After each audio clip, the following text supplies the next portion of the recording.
In this lesson, we're going to take a look at the After Effects Workspace and preview a typical workflow.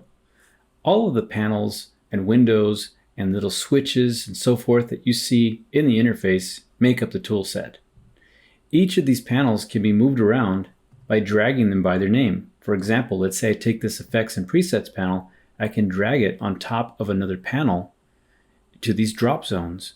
So for example, if I drag it and drop it in the middle of the project panel, it becomes tabbed with that project panel.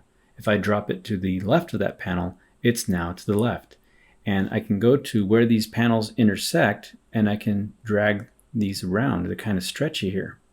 And they're also stretchy where they meet other panels as well. If I'm satisfied with this workspace, I can save it. To do that, I can go up to these workspace buttons here at the top of the interface, and I can click on one of these hamburger menus and I can choose Save as New Workspace. I'm going to go ahead and call mine Roman's Workspace and press OK, and now that workspace should live up here. If you don't see it or you want to remove some of these other workspace options up here, you can click on this little hamburger menu and you can choose Edit Workspaces. From here, I can take these different workspaces and I can move them around. For example, let's say I want to move this Learn to the Do Not Show section. I can do that, and I can even grab Roman's Workspace and move this to the top. When you're done, hit OK, and that workspace will now be prominent. If I were to take a panel, for example, this Effects and Presets panel, I can click on this contextual flyout menu and I can undock the panel, and it's now a floating panel, which I can now send over to a second monitor, for example. I can also take this panel and I can close it. The panel is now gone, and if I need to bring it back, I can go to Window. Window is where you'll find all the different panels that are inside of After Effects, including some third-party plugins that you can add. Up at the top of this window, I can also find my workspaces. So to bring back that Effects and Presets panel, I can just select it there, and it's put back where it last was placed. To reset this workspace, I can go up here, click on the little hamburger menu, and choose Reset to save layout. This workspace might work for most of my projects, but I can always go back to one of these other workspaces and reset them to go back to more of a factory state. Let's go through a typical workflow in After Effects. In this example, I've imported a bunch of files. Some of these are Photoshop files. They can be video files, they can be JPEGs, PNGs, all sorts of files can be imported inside of After Effects, and we'll go into more detail about that in later lessons. So once I've imported these files, I can create a composition. This composition will generate a timeline, and this composition window will show up with whatever has been placed inside of the timeline. Down here in the timeline, I can add different elements that I bring in from the project panel.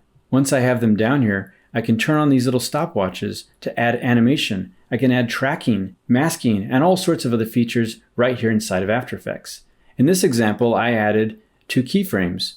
By turning on the stopwatch, I added a keyframe here and another keyframe over here.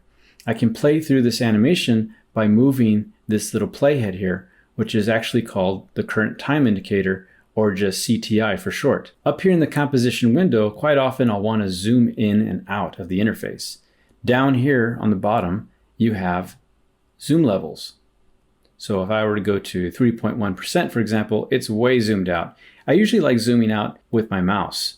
So I can just scroll in and scroll out with my scroll wheel on my mouse or my touchpad to zoom in and out of this composition window. I can also use my comma and my period on my keyboard. One of my favorite shortcuts is to press the Shift /, which will actually fit the contents here inside this composition window. So even if I were to stretch this interface around, you see that it's fitting no matter how big I make this interface. Down here in the timeline, I can zoom in as well by either pressing these little mountains, or I can use the shortcuts minus and equals up at the top of my keyboard. Once I've added keyframes and animations and all sorts of stuff here, I can also add other things such as effects. For example, I can go to the Effects and Presets panel and I can add an effect here. I can also go to the menu here on top, which has a lot of things that are duplicated within inside of a panel. So for example, everything inside this effect panel can be found over here in the Effects and Presets panel. I'm going to go to the Effects and Presets panel. I'm going to do a search for an effect called Tint. And there it is. I'm going to take this effect, I'm going to drag it onto one of these elements, either up here in this composition window or on one of these elements down here in my timeline. I'm going to drag it right here to the background, and now it's tinted my background a black and white color. I can change these effects, in this case the tint effect, by going to this effect controls panel that gets opened once I add an effect. I'm going to take this matte black to, and I'm going to change this by selecting a different color. So for example, I can change this in this Adobe color picker, and I can move the slider here to change this color here. So maybe go with more of a purple hue here and tint this to the right shade. And once I'm satisfied, I can see the preview right here on the fly, and I can hit OK, and that change has now been committed. Once I'm satisfied with my masterpiece, I can export it or render it. And basically what that process is going to do, it's going to take all these different layers and it's going to smash them into one output file. Some kind of file that can be played back on different devices or can be used in another program such as Premiere Pro in a production environment. So to do that, I can either make sure I have my composition window selected or my timeline selected, and I can go to File, Export, and choose either Add to Adobe Media Encoder Queue or Add to Render Queue, most typically. I'm going to choose Add to Adobe Media Encoder Queue because I want to output an MP4 file that can be played back on YouTube. When I do that, Adobe Media Encoder, which is a separate program, will launch. It's another program that you get with the Creative Cloud. My project or my composition is now here inside this queue, and I can add multiple projects in here. I can change settings, which we'll go through in later lessons. And I can also tell Media Encoder where I want this file to be placed. I'm going to click on this file, and I'm going to just dump it here on my desktop for now and hit save. I already have a file with the same name on here, and so I'm going to go ahead and choose to replace that. Then I need to render the file. So I'm going to go ahead and start this queue, and it's going to start rendering. Now, rendering files can sometimes take a few seconds all the way up to hours. In this case, I have a lot of things going on, so it's going to take a little bit of time. What's nice though about the Media Encoder queue is that while it's rendering, I can go back into After Effects and continue doing other things, assuming my computer is powerful enough to handle both operations. Once it's completed, I can get a happy noise and go back to Media Encoder and find that the file has been rendered successfully because it shows a green check mark. I can click on this little hot text right here to browse for this file, and I can play it back. In Media Encoder, you might not have that happy little noise that happens when you finish rendering, and that's because I've customized Media Encoder to make that noise happen, that little chime happen. To do that, you can go to the Media Encoder menu up here at the top, and on the Mac, you'll go to Media Encoder Preferences. On the PC, you'll go to Edit Preferences. So in here, you can choose to play a chime when the encoding is finished.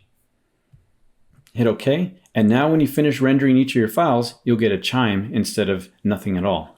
In After Effects, try not to be overwhelmed by the amount of panels and buttons in the interface. You won't need to know them right away, and as you go along, you'll learn more and more. As you watch more of my lessons, I'll introduce to you what you need to know when you need to know it. The goal is to not inundate you with too many features and tools. After Effects is a really big program, but you don't have to eat the whole elephant in one bite. Take your time, bite by bite, and start with the parts that interest you most.